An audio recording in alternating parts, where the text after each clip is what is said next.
2026 সালে হয়তোবা ইমাম মাহদী আলাইহিস সালাম বার হয়ে যাবেন।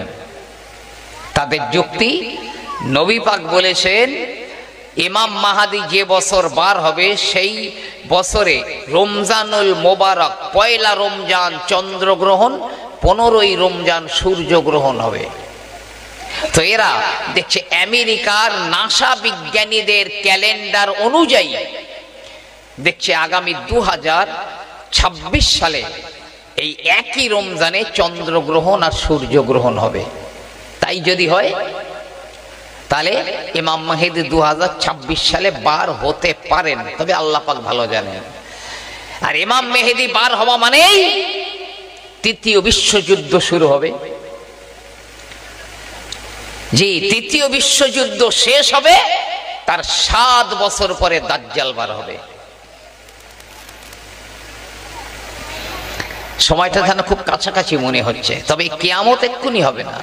পশ্চিম দিকে সূর্য উদয় হবার পরেও 120 বছর পৃথিবী টিকে থাকবে। পশ্চিম দিকে সূর্য উদয় হওয়ার পরেও 120 বছর পৃথিবী টিকে থাকবে। এই জীবনটা এতদিন যা হয়ে গেছে গেছে, বাকি জীবনটা আখিরাতের চিন্তা করুন, আখিরাতের চিন্তা। এরাই জ্ঞানী, এরাই বুদ্ধিমান।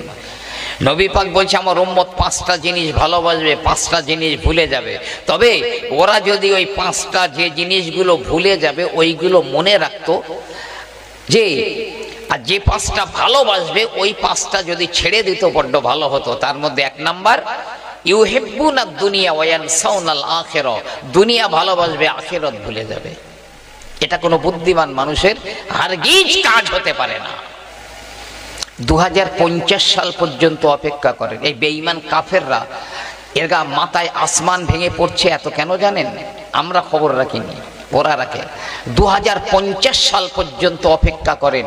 পৃথিবীতে সবচাইতে যে জাতিটা সংখ্যাগরিষ্ঠতা লাভ করবে সে জাতিটার নাম হলো মুসলমান জাতি। জোরে বলুন সুবহানাল্লাহ। 2050 পর্যন্ত অপেক্ষা করেন। আমি সেদিনে, যদি এটা বুক ঠুকে বলা যায় না, নবী পাক বলে যাননি, তারপরেও বলছি অনেক জ্ঞানী বুদ্ধিজীবীরা নবী পাকের একটা হাদিসের উপরে গবেষণা করে তারা বলতে চাইছে